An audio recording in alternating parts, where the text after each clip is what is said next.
ప్రియ సహోదరుడా సహోదరి, ఈ లోకంలో మనకు కనిపించని శత్రువులు చాలామంది ఉన్నారు. వాటిలో ఒకటి వ్యభిచారం. ఇది క్రైస్తవ జీవితానికి ఎంతో ప్రమాదకరం.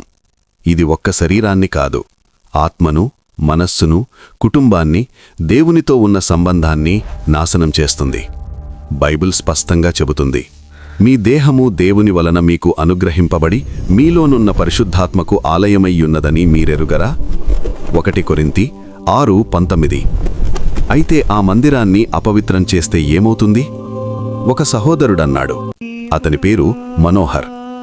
మనోహర్ ఒక మంచి క్రైస్తవుడు.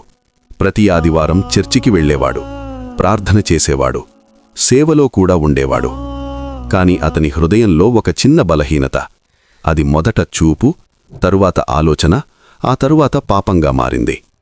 బైబిల్ చెబుతుంది, నేను మీతో చెప్పుదనేదేమనగా, ఒక స్త్రీని మోహపు చూపుతో చూచు ప్రతివాడు అప్పుడే తన హృదయమందు ఆమెతో వ్యభిచారము చేసిన వాడగును. మత్తయి 5:28. మనోహర్ అనుకున్నాడు, ఇది చిన్న తప్పు, దేవుడు క్షమిస్తాడు. కాని పాపం ఎప్పుడూ చిన్నగా ఉండదు. వ్యభిచారం ఎలా ప్రారంభమవుతుంది? బైబిల్ ప్రకారం వ్యభిచారం ఈ విధంగా ప్రారంభమవుతుంది. కామ ఆలోచన, రహస్య జీవితం, భయం లేకపోవడం, దేవుని సన్నిధి నుండి దూరమవడం. సామెతలు 6:27 చెబుతుంది, ఒకడు తన ఒడిలో అగ్నిని ఉంచుకొనిన ఎడల వాని వస్త్రములు కాలకుండునా?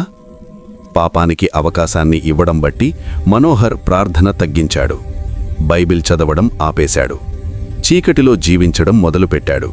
తద్వారా పాపం యొక్క ఫలితాలు ఆత్మీయ మరణం. వ్యభిచారం చేసిన తరువాత మనోహర్ జీవితంలో మార్పులు వచ్చాయి. శాంతి పోయింది, ప్రార్థన చెయ్యలేకపోయాడు, చర్చిలో నిందాభావం, కుటుంబంలో కలహాలు. బైబిల్ చెబుతుంది, వ్యభిచారులు దేవుని రాజ్యాన్ని స్వతంత్రించుకోలేరు. 1 కొరింథీ 6:9. ఇది దేవుడు ప్రేమించడం లేదని కాదు, పాపం మనల్ని దేవుని నుండి వేరు చేస్తుందని. దావీదు జీవితం నుండి మనకు హెచ్చరిక. దావీదు దేవుని మనసుకు నచ్చినవాడు. కాని ఒక్క చూపు, బత్షెబాతో వ్యభిచారం. దాని ఫలితం హత్య, కుటుంబ శాపం, కన్నీటి జీవితం. కీర్తనలు 51లో దావీదు విలపిస్తాడు, దేవా, నాయందు శుద్ధ హృదయము కలుగజేయుము, నా అంతరంగములో స్థిరమైన మనస్సును నూతనముగా పుట్టించుము. కీర్తనలు 51:10. పాపం చేసినవాడు ఏడుస్తాడు, దూరమైనవాడు బాధపడతాడు. దేవుని కృప ఇంకా ఆలస్యం కాలేదు. సహోదరుడా సహోదరి, నీవీ పాపంలో ఉన్నావా? దేవుడు నిన్ను తిరస్కరించలేదు.